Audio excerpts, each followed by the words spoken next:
সেনাপুটকি। আদেশ করুন মহারাজ।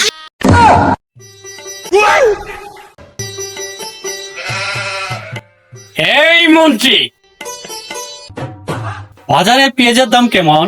আমার রান্নাঘরে আর জানলায় মনটাই খারাপ।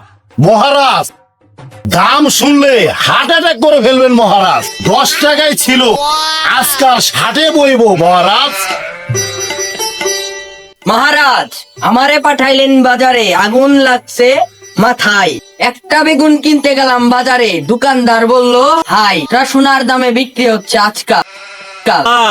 আমি রাজা হয়ে টমেটো পাই না, দৌড়াই কিন্তু দাম নাই। আরে যদি গেলে চলে এমন সবজির রেট, তাহলে আমরা 3 জনেই খাবো ইন্টারনেট।